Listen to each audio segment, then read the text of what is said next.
ఈ మండలంలో తీసుకుంటే ప్రతిపక్షంలో కూడా గెలిచిన వాళ్ళు ఎంపీటీసీలు ఉన్నారు. మరి వాళ్ళకి మీరు నిధులు ఇచ్చే విషయంలో ఏమైనా పక్షపాతం చూపిస్తున్నారా? అందరినీ సమానంగానే చూస్తున్నారు చైనా కానీ ఒక మహిళ కదా అనే ఒక చులకన భావం అంటే ఇలాంటి సమస్యను ఎప్పుడైనా ఎదుర్కొన్నారా? నేను ఎప్పుడు కూడా అలాంటిది ఎదుర్కోలేను. మీరేమో పథకాలకు ఆకర్షితులై పార్టీ మారారన్నారు, కానీ కొందరేమో కేవలం ఆస్తులు కాపాడుకోవడం కోసం ఉన్నారు. ఆస్తులు కాపాడుకోవడానికి ఏమున్నాయి? మాకున్న ఆస్తులు ఏంది, కాపాడుకోవడం ఏంది? ఇప్పుడు ఒకవైపు ఇల్లు, ఒకవైపు బయట ప్రజలు. మరి కాల్స్ వస్తే మీరు అటెండ్ అవుతారా? తప్పకుండా. ఏ టైంలో చేసినా, రాత్రి 12-1 గంట రాత్రిలో నాకు కాల్ వచ్చినా నేను దాన్ని అటెండ్ చేస్తాను. ఇల్లు చూస్తే చాలా చక్కగా తయారయ్యారు, ఇల్లు కూడా చాలా చక్కగా ఉంది. మరి ఇంటికి దీపం ఇల్లాలు అని అది కంపల్సరీ. మరి మండలానికి దీపం జెడ్పీటీసీ అన్నట్టుగా చేస్తారా? చేస్తున్నామండి. ఎందుకు?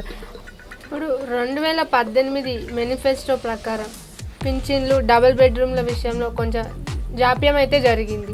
మరి ఈ విషయంలో మీరు ప్రజల్లో తిరుగుతున్నప్పుడు ఏమైనా వ్యతిరేకత వచ్చిందంటారా? అంటే వ్యతిరేకత అంటే ఇష్టము అని చెప్పారు కేసీఆర్ గారు. అక్కడక్కడ కూడా ఇప్పుడు పురుష ఆధిక్యత ఏమైనా ఉందా? మీ హస్బెండ్ మీతో ఎలా సహకరిస్తున్నారు? పురుష ఆధిక్యత అంటే ఉండొచ్చు, కానీ నేను ఇంతకుముందే చెప్పినట్లు మా ఇంట్లో అయితే లేదు. Welcome to V3 news. లక్ష్యం సమాజహితం. నేను మీ ప్రవళిక. ఒక సామాజిక వర్గం ఆర్యవైశ్యుల్లో పుట్టి తనదైన శైలిలో సమాజం పట్ల తన సేవలను అందిస్తూ ఒక మహిళ అయ్యుండి రాజకీయాల్లోకి వచ్చి పూడూరు మండలాన్ని జెడ్పీటీసీగా ఉంటూ అభివృద్ధి పదంలో ముందుకు తీసుకువెళ్తున్నాం. పరిగి నియోజకవర్గం పూడూరు మండలం జెడ్పీటీసీ మేఘమాల ప్రభాకర్ గుప్తా గారు ప్రస్తుతం మనతో ఉన్నారు. వారిని అడిగి మరిన్ని విషయాలు తెలుసుకుందాం. నమస్కారం మేడం. నమస్తే. ఎలా ఉన్నారు? బాగున్నానండి. చాలా. గతంలో మీరు కాంగ్రెస్ పార్టీలో ఉన్నారు, రామ్మోహన్ రెడ్డి ఫాలోవర్గా కూడా ఉన్నారు.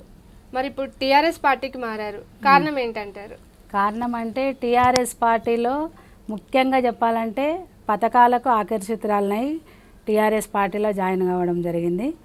ఎందుకంటే ప్రస్తుతం ఉన్నది టీఆర్ఎస్ పార్టీ. మేము సేవలు అనేది చాలా ఇంచుమించు 19 ఇయర్స్ నుంచి సేవలు అంటే మాకు చాలా ఇష్టం కాదు, ప్రాణం చేస్తాము. అందుకు సేవ చేయాలి అని అంటే ఒక పార్టీలా ఇప్పుడు టీఆర్ఎస్ పార్టీ ప్రస్తుతం పార్టీ అది ఉంది కాబట్టి అందులో ఉంటే ఇంకా చేయగలుగుతామని చెప్పి ఉద్దేశంతో టీఆర్ఎస్ పార్టీలో మారడం జరిగింది. అంటే మీరు మాజీ ఎమ్మెల్యే రామ్మోహన్ రెడ్డి ఫాలోవర్గా ఉన్నారు. అక్కడ ఏమైనా విభేదాలు ఉన్నాయా, లేకపోతే నిజంగానే ఆకర్షితులయ్యారా? నిజంగానే ఆకర్షితులైనాము. అక్కడ ఉన్నన్ని రోజులు కూడా మేము చాలా చక్కగా సేవలు అందించడం జరిగింది. ఇక్కడ పార్టీ మారడానికి కారణం ఇక్కడ పథకాలకు చూసి ఆకర్షితురాలునయ్యే పార్టీలో మారడం జరిగింది. ఇప్పుడు ప్రస్తుతం ఉన్న రాజకీయ పరిస్థితుల్లో చూసుకుంటే జెడ్పీటీసీలకి నిధులు లేవు, విధులు లేవు. మరి ఇక్కడ ఈ మండలంలో పరిస్థితి ఎలా ఉందంటారు? నిధులున్నాయి, విధులున్నాయి. ఎవరెవరో ఏదో మాట్లాడుతూ ఉంటారు. ఎందుకంటే ఇప్పుడు వేరే వాళ్లకు ఏదైనా అపోజిషన్ మాట్లాడాలంటే నిధులు లేవని అంటారు. నిధులు లేనిదే పూడూరు మండలం డెవలప్ అయిందా?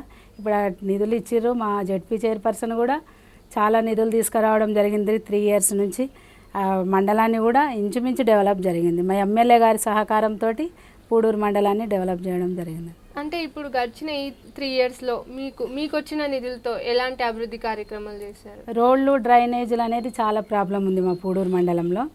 వాటిని డెవలప్ చేయడం జరిగింది. మీరు ఒక పేరు మోసిన కుటుంబంపై టఫ్ కాంపిటీషన్లో ఎలక్షన్స్లో గెలిచారు. ఎలా సాధ్యమైంది? మేము చేస్తున్న సేవలు అంటే మాది మేము గొప్పతనం చెప్పుకోవద్దు. మేము చేస్తున్న సేవలు మా మంచితనం అంటే అందరినీ కలుపుకొని మేము ఉంటాం. మా సారైనా నేనైనా ప్రజల మనుషులం మేము కాబట్టి అక్కడ టఫ్ కాంపిటీషన్ ఉన్నా కూడా మేము గెలవడం జరిగింది. ప్రజల అభినందనాలతోటి మేము అక్కడ పూడూరు మండల ప్రజల ఆశీస్సులతోటి గెలవడం జరిగింది. ఇప్పుడు సామాన్యంగా వైశ్య సామాజిక వర్గంని తీసుకుంటే రాజకీయాల్లో వెనుక నుండి చాలా బాగా నడిపిస్తారు రాజకీయ నాయకుల్ని, అన్ని సపోర్ట్ ఇస్తూ. కానీ రాజకీయాల్లో చాలా తక్కువ మంది ఉంటారు. మీరు రాజకీయాల్లోకి వచ్చి చాలా సక్సెస్ఫుల్గా ముందుకు వెళ్తున్నారు. దీని గురించి చెప్తారు? అంటే వైశ్యులు అనేది చాలామందికి వాళ్ళకి ఏం తెలియదు అనేది ఒకటి ప్రజల్లో ఉన్నది. మాది మేము కూడా వయసులో ఏమనుకుంటామంటే బయటికి వెళ్ళొద్దు, రాజకీయంగా ఉండొద్దు అని అనుకుంటాం. కానీ ఒకప్పటి మాట అది. కానీ ఇప్పుడు కూడా కొంతమంది వయసులల్లో రావడం జరుగుతుంది. రాజకీయంగా కూడా మహిళలు కానీ పురుషులు కానీ ఇప్పుడు కూడా కేసీఆర్ గారి ప్రభుత్వంలో వైశ్యులకు కూడా స్థానం ఉన్నారు. ఇక్కడ ఈ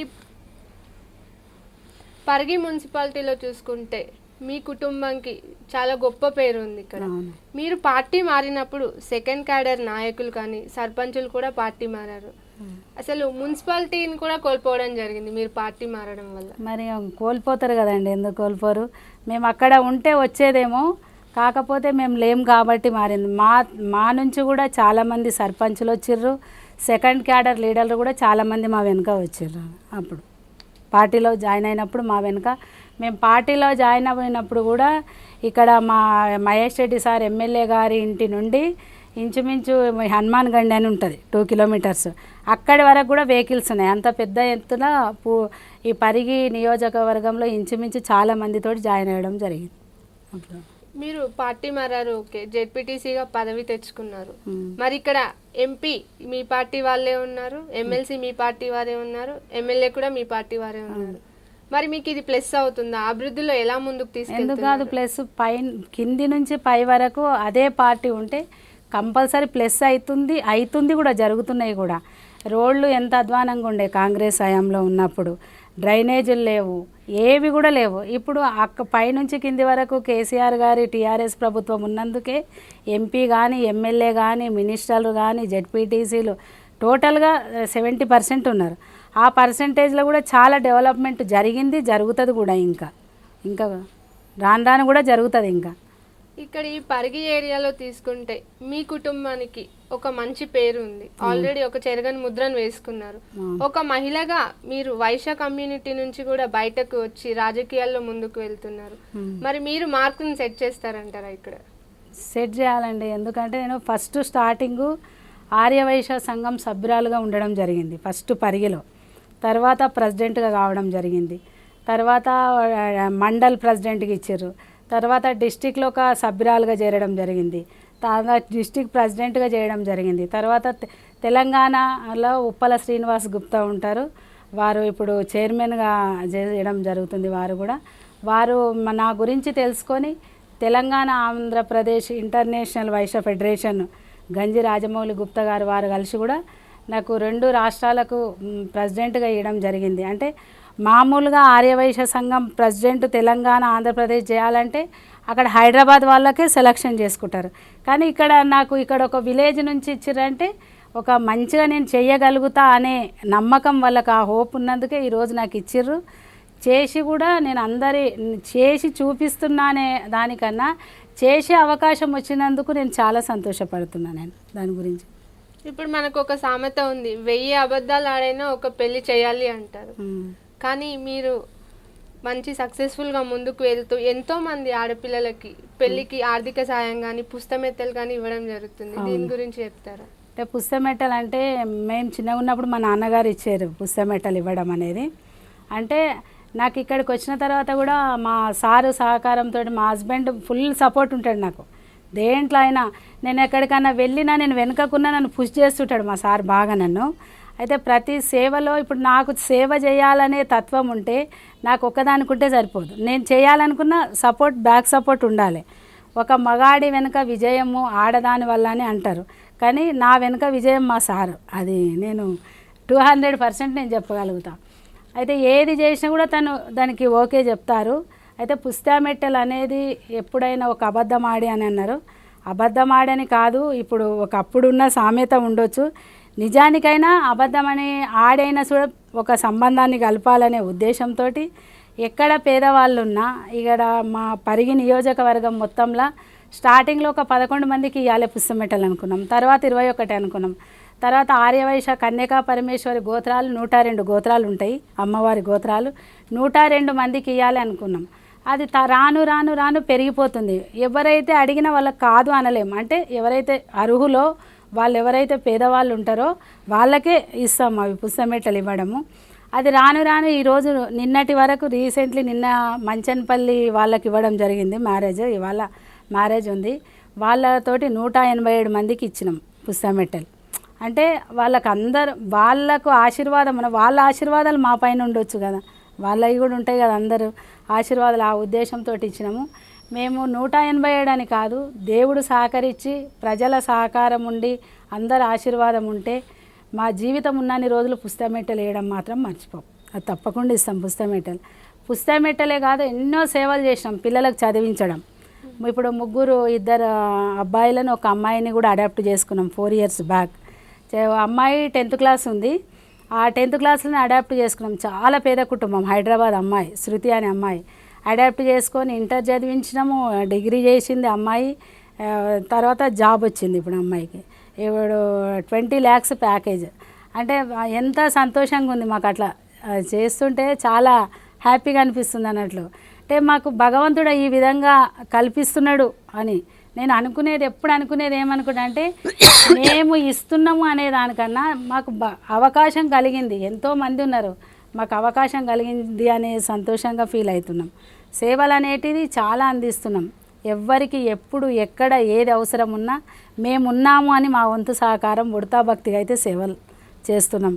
చదువుకునే వాళ్ళకు, గుళ్ళకు, ఎక్కడ ఆంజనేయ స్వామి గుడి కడుతున్నారు అంటే పరిగి నియోజకవర్గంలో డబ్బులు మా వంతుగా మేము అక్కడ ఇవ్వడం జరుగుతుంది.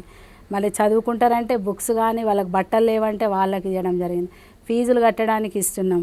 కుంటి వాళ్ళకు, గుడ్డి వాళ్ళకు కూడా ఇచ్చినాం ట్రైసైకిళ్ళు. ఆ మహిళలు చాలామంది బయటికి వెళ్ళని వాళ్ళు బట్టలు కుట్టుకుంటామంటే కూడా కుట్టు మిషన్లు కూడా లెక్కలేనని కూడా వంచినాం. ఆ లెక్క చెప్పడానికి కూడా రాదు. చాలా సేవలు అందించినాం.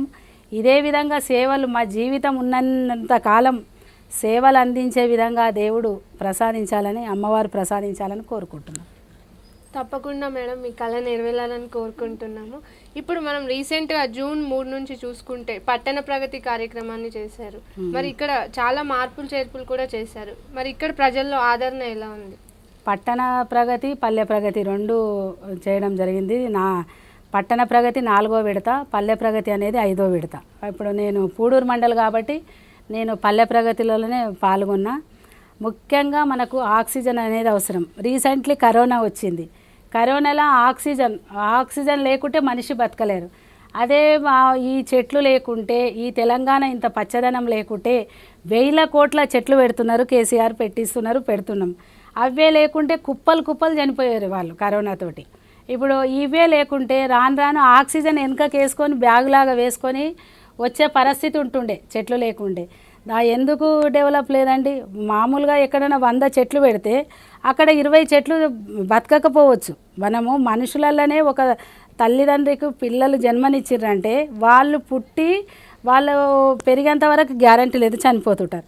చెట్లు పెట్టినప్పుడు కొన్ని చనిపోవచ్చు, కొన్ని కాకపోవచ్చు, కానీ 80-70% చెట్లు అనేటివి బాగా పెరిగినాయి ఉన్నాయి. మళ్ళీ ఏవైతే తగ్గిపోతున్నాయో నెక్స్ట్ విడతలో మళ్ళీ వాటిని పెంచుతున్నారు చెట్లను. వేరే పార్టీ వాళ్ళకి ఏం మాట్లాడడానికి సుర్దాయించదు. ఇప్పుడు కాంగ్రెస్ కానీ, బీజేపీ కానీ వాళ్ళు ఏం మాట్లాడాలి, ఏం చెప్పాలి తెలియదు. ఇప్పుడు 100 పనులు ఉంటాయి, అందులో 99 పనులు మంచిగా చేసి ఒక్క పని మంచిగా లేకపోతే దాని గురించే మాట్లాడుతుంటారు. ఒక్క పని గురించే ఆ 99 పనులను పక్కకు నెట్టేస్తుంటారు. కాకపోతే ఎక్కడన్నా వాళ్ళకి మాట్లాడడానికి ఏం లేవు, ఏదో ఒకటి సుధరాయించుకుంటారు అన్నట్లు. చెట్ల ఇవి రోడ్లు బాగలేవు, అవి బాగలేవు అని మాట్లాడతారు అంతే తప్పితే కేసీఆర్ గారు, ఈ టీఆర్ఎస్ ప్రభుత్వం 100% మంచి సేవా కార్యక్రమాలు చేస్తున్నారు కేసీఆర్ గారు. ఈ పల్లె ప్రగతి, పట్టణ ప్రగతి, హరితహారం అనేది చాలా గొప్ప కార్యక్రమం. ఎందుకంటే ఇప్పటి వరకు ఇన్నేళ్ల స్వాతంత్రంలో కూడా ఎక్కడ కూడా చెట్లు నాటలే. ఆయన కొన్ని 100 సంవత్సరాలను దృష్టిలో పెట్టుకొని చెట్లు భవిష్యత్తులో కూడా ఆక్సిజన్ అవసరం. ఎందుకంటే జనాభా పెరిగిపోతుంది, ఇండ్లు కడుతున్నాము, మనము ఏమవుతుంది, ఆ పొలాలు అమ్మేస్తున్నారు, పొలాలలో ఇండ్లు అవుతున్నాయి, చెట్లు ఎక్కడుంటాయి? ఇలాంటి కార్యక్రమాన్ని, హరితహారం అనే కార్యక్రమాన్ని తీసుకొచ్చి ఈ విధంగా చేస్తేనే ఆక్సిజన్ ఉంటుంది. కాబట్టి మంచి కార్యక్రమాన్ని తీసుకొస్తారు. ఎవ్వరు ఏదన్నా కూడా కేసీఆర్ గారు చేసేది చేస్తారు. ఆయన బాటలో మేమందరం నడుస్తూనే ఉంటాం. ఆయన మంచి పనులే చేస్తూనే ఉన్నారు. ఇప్పుడు కోవిడ్ టైం గురించి చెప్పారు కదా, కోవిడ్లో మరి మీరు ఎలాంటి సేవా కార్యక్రమం? కోవిడ్లో స్టార్టింగ్లో మాత్రం అప్పుడు చాలా భయం వేసింది. కోవిడ్ అనేది ఎవరికి అది ఏమి డిసీజ్ అనేది ఎవరికి అర్థం కాలేదు, చాలా భయం వేసింది. అప్పుడు కోవిడ్ టైంలో కూడా విలేజ్లకు వెళ్ళి మేము అక్కడ మాస్కులు ఇవ్వడం కానీ, తర్వాత స్ప్రే చేయించడం విలేజ్లల్లో. స్ప్రే కూడా 33 గ్రామాలలోకి వెళ్ళి మా ఎమ్మెల్యే గారి ఏదున్నా మా ఎమ్మెల్యే మహేష్ గారి సహకారం మాకు పూర్తిగా ఉంటుంది. వారి సహకారంతో అన్ని విలేజ్లలో స్ప్రే చేయడం జరిగింది మేము అక్కడ. ఎవరన్నా హాస్పిటల్ ఉంటే హైదరాబాద్లో వాసవి హాస్పిటల్ ఉంది, అక్కడ లక్డీ కప్పుల్లో అక్కడికి కూడా పంపించడం జరిగింది వాసవి హాస్పిటల్కు. ఇంకా ఇంటికి వెళ్ళి ఎవరికన్నా బాగలేదంటే కూడా మేము ఇక్కడ మా ఇంటి ముందే ఉంటారు వయసులు, వాళ్ళను కూడా కోవిడ్ ఉన్నది వాళ్ళ ఫ్యామిలీ అంతా, వాళ్ళు చాలా బాధపడుతుండ్రు. అప్పుడు స్టార్టింగ్లో ఫస్ట్ దాంట్లో భయం ఎక్కువ ఉన్నది.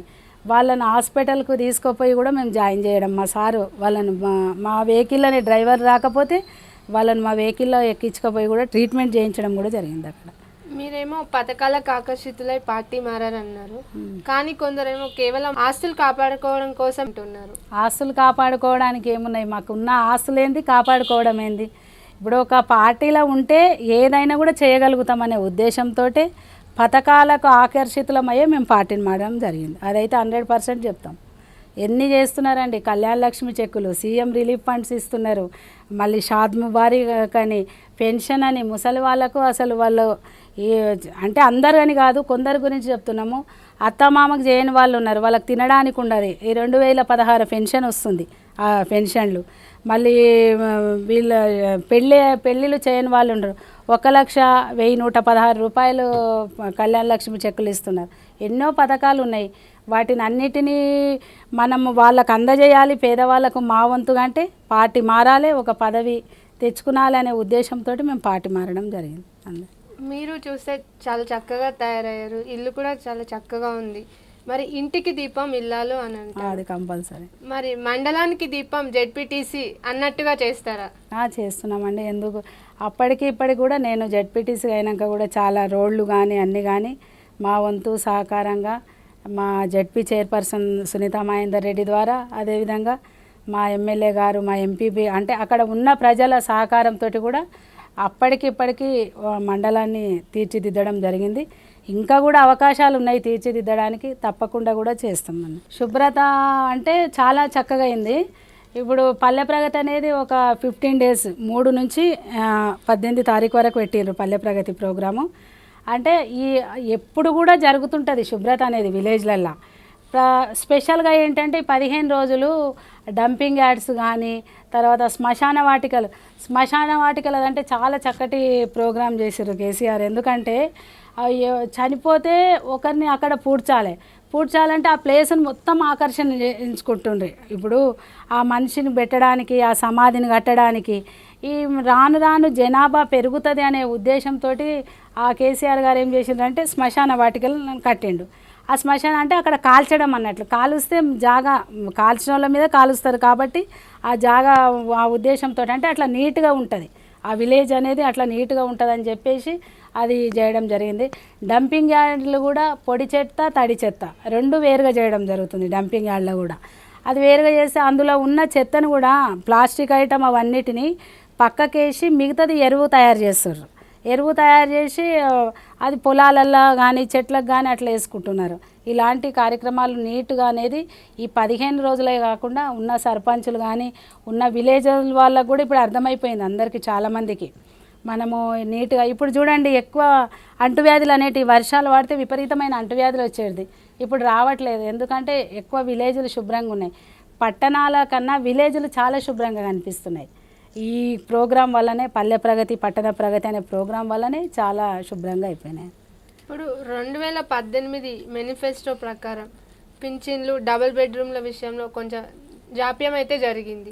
మరి ఈ విషయంలో మీరు ప్రజల్లో తిరుగుతున్నప్పుడు ఏమైనా వ్యతిరేకత వచ్చిందంటారా? అంటే వ్యతిరేకత అంటే ఇస్తాము అని చెప్పారు కేసీఆర్ గారు, అక్కడక్కడ కూడా ఇస్తుండ్రు. ఇప్పుడు నెక్స్ట్ కంపల్సరీ డబుల్ బెడ్రూమ్లు కూడా వస్తున్నాయి, ప్లేసులు కూడా అలాట్ చేయడం జరిగింది. కొంత ఇండ్లు కడితే కూడా అమౌంట్ ఇస్తామని కూడా చెప్పిండ్రు, అవి కంపల్సరీ ఇప్పుడు అవుతాయి. కాబట్టి ఇంకా అంటుంటారు అక్కడక్కడ, కానీ వాళ్ళకు మనం చెప్తున్నాము వస్తున్నాయని చెప్తున్నాము, వాళ్ళకు అవగాహన లేక ఎక్కడన్నా అంటున్నారు. వాళ్ళకు కూడా అన్నీ ఇప్పుడు ఆన్లైన్ సిస్టమ్ అయిపోయింది, అందరికీ ఏది వస్తుంది అనేది తెలిసిపోతుంది. కంపల్సరీ అవి డబల్ బెడ్రూమ్లు కూడా ఇప్పుడు వస్తాయి, దానివల్ల వ్యతిరేకత ఏం లేదు ప్రస్తుతానికి అయితే. ఇప్పుడు మన సంస్కృతి పురాణాలు చూసుకుంటే కూడా పురుష ఆధిక్యతనే ఎక్కువగా ఉంటుంది.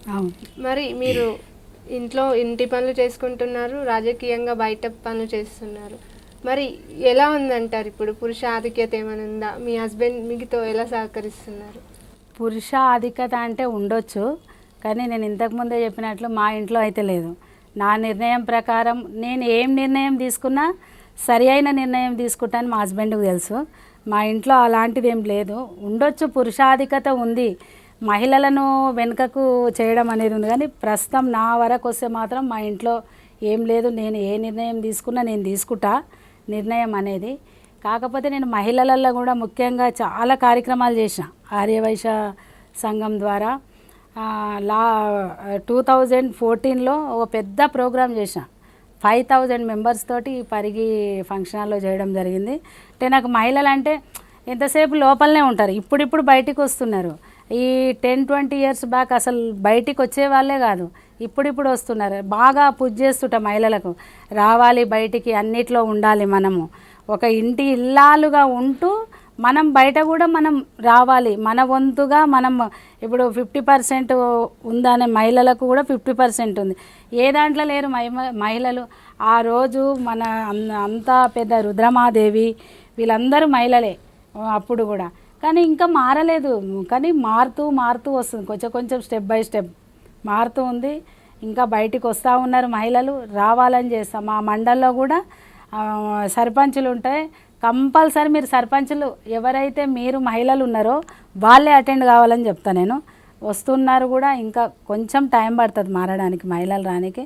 అన్ని రంగాల్లో మహిళలు ఉండాలి, ఇంట్లో ఇల్లాలిగా ఉంటూ బయట కూడా ఉండాలని నేను అనుకుంటున్నాను. ఇప్పుడు పాలిచ్చే వాళ్ళు పాలించలేరా అంటారు.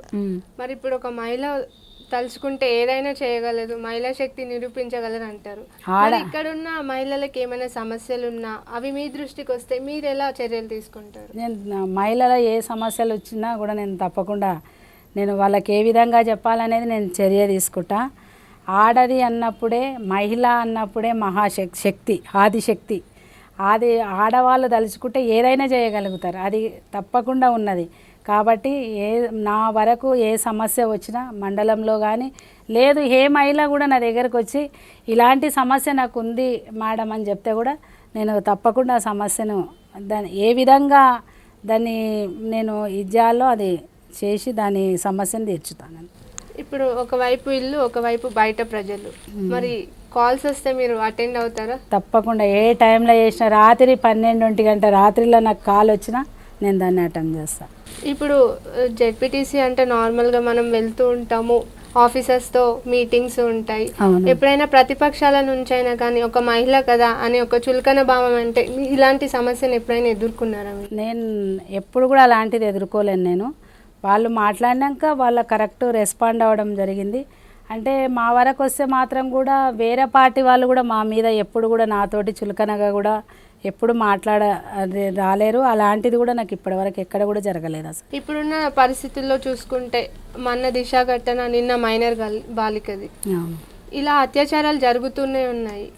ఒక మహిళగా, ఒక జెడ్పీటీసీగా మరి మీరు ఇక్కడ జరగకుండా పేరెంట్స్కి కానీ మహిళలకు కానీ ఎలా అప్రమత్తం చేస్తుంటారు, ఎలాంటి సజెషన్స్ ఇస్తుంటారు? అంటే ముఖ్యంగా ఏంటంటే ఆడవాళ్ళు, నేను స్కూళ్ళల్లో వెళ్ళినా ఎక్కడ వెళ్ళినా ఆడపిల్లలు కరాటే నేర్చుకోవాలని చెప్తా. అంటే తను రక్షించుకోవడానికి ముఖ్యంగా పేరెంట్స్ కూడా స్వేచ్ఛ ఇవ్వాలి పిల్లలకు, కానీ దాన్ని ఏ విధంగా ఇవ్వాలనేది దాని గురించి కూడా నేను చాలామంది పేరెంట్స్కి చెప్పడం జరిగింది, పిల్లలకు కూడా జరిగింది. బయటికి వెళ్ళినంత మాత్రాన ఆడపిల్లలు చెడ్డవాళ్ళని కాదు, ఇంట్లో ఉండి చేయొచ్చు తప్పులు, బయట ఉండి చేయొచ్చు. కాకపోతే మనల్ని మనం రక్షించుకోవాలి. ఏ విధంగా రక్షించుకోవాలంటే ఇలాంటిది కరాటే నేర్చుకోవాలి. ఇప్పుడు షీ టీమ్ అనేది కూడా ఏర్పాటు చేయడం జరిగింది అక్కడక్కడ. ఆ షీ టీంల ద్వారా కూడా కొంత మహిళలకు కూడా రక్షణ జరుగుతుంది. మా ద్వారా కూడా ఏదున్నా కూడా మండలంలో కానీ ఎక్కడ జరిగినా కూడా నేను చెప్పడం జరుగుతుంది. ఈ మండలంలో తీసుకుంటే ప్రతిపక్షంలో కూడా గెలిచిన వాళ్ళు ఎంపీటీసీలు ఉన్నారు. మరి వాళ్ళకి మీరు నిధులు ఇచ్చే విషయంలో ఏమైనా పక్షపాతం చూపిస్తున్నారా? అందరినీ సమానంగానే చూస్తున్నారు? అందరినీ సమానంగానే చూస్తున్నాం. ఎందుకంటే కాంగ్రెస్ నుంచి ఎంపీటీసీ గెలిచిన నిధులు మా ఎంపీపీ గారు ఇవ్వడం జరిగింది, టీఆర్ఎస్ నుంచి గెలిచినా ఇవ్వడం జరిగింది. ప్రతిపక్షం ఉన్నా ఎక్కడ కూడా మేము ప్రతిపక్షం చూపిస్తలేము. ఎందుకంటే అందరూ సమానమే మనకు. ఎలక్షన్ అప్పుడు మాత్రం టీఆర్ఎస్, కాంగ్రెస్, బీజేపీ అని ఉంటుంది. డెవలప్మెంట్లో మాత్రము అక్కడ కాంగ్రెస్ వ్యక్తి ఉన్నా ఆ ఊరు డెవలప్మెంట్ ఆగిపోతుంది కదా నిధులు ఇవ్వకపోతే. కాబట్టి అందరికీ సమానంగా ఇవ్వడం జరుగుతుంది నిధులు. ఒక మహిళా నాయకురాలిగా జెడ్పీటీసీగా ఈ మండలంలో ప్రజలకు కానివ్వండి మహిళలకు కానివ్వండి మీరేం చెప్పదలుచుకున్నారు? అంటే మహిళలకు ముఖ్యంగా బయటికి వెళ్ళేటప్పుడు పేరెంట్స్ ఏ విధంగా చెప్తున్నారో, నువ్వు నిండుగా డ్రెస్ వేసుకోవాలి, అబ్బాయిల ముఖం చూడొద్దు, ఎవరితోటి మాట్లాడొద్దు అని చెప్తుంటారు పేరెంట్స్ కామన్గా బయటికి వెళ్తుంటే. అంటే కేవలం అమ్మాయిలు చేయడం వల్లనే సరిపోదు, అబ్బాయిలకు కూడా పేరెంట్స్ ఇంట్లో ఆ విధంగా చెప్పాలి. మీరు కూడా ఎవరి దగ్గరికి వెళ్ళొద్దు, అమ్మాయిలను ఒక సోదరి భావంతో చూడాలి అనే ఉద్దేశంతో ఎప్పుడైతే చెప్తారంటే, ఒక మహిళలే జాగ్రత్తగా ఉండడం వల్లనే మారదు, పురుషులు కూడా జాగ్రత్తగా ఉన్నప్పుడే మారుతారు. అందరినీ సోదర భావన, వీళ్ళు మా చెల్లి అమ్మ అక్క అనుకున్నప్పుడే సమాజం మారుతుంది. కాబట్టి వాళ్ళకు కూడా పేరెంట్స్ చెప్పాలి, వాళ్ళు కూడా మారాలి. ఇప్పుడు చదువులు ఎంతో స్కూళ్ళల్లో కూడా ఎన్నో చెప్తుంటారు టీచర్స్, వాటిని కూడా దృష్టిలో పెట్టుకొని పిల్లలు కూడా చిన్నగా ఉన్నప్పటి నుండి కూడా స్కూల్లో ఒక క్లాసు స్పెషల్గా చెప్తున్నారు ఇప్పుడు. అలాంటి క్లాసును విని వాళ్ళు కూడా మంచిగా కావాలని కోరుకుంటూ, అదేవిధంగా మళ్ళీ కూడా కరోనా వస్తుందని చెప్తున్నారు, అది రాకుండా ఉండాలంటే మనం బయటికి వెళ్ళేటప్పుడు జాగ్రత్త పడాలి. మాస్కులు పెట్టుకోవడం కానీ, శానిటైజర్ అలవాటైపోయింది ఆల్రెడీ జనాలకు, దాన్ని కంటిన్యూ చేస్తే ఇంకా ఇలాంటి వ్యాధులు రాకుండా ఉంటాయి. కరోనా బారి నుంచి కూడా మనము తప్పించుకుంటాం. Thank you madam. ఓకే, నమస్తే. చూశారు కదా, మహిళలు తలుచుకుంటే ఏదైనా చేయగలరు అని నిరూపిస్తూ ఒక జెడ్పీటీసీగా బాధ్యతలు నిర్వర్తిస్తూ ప్రజల్లో చెరగని ముద్ర వేసుకున్న మేఘమాల ప్రభాకర్ గుప్తా గారి గురించి తెలుసుకున్నాం కదా. మరో గెస్ట్తో మళ్ళీ కలుద్దాం. చూస్తూనే ఉండండి V3 న్యూస్.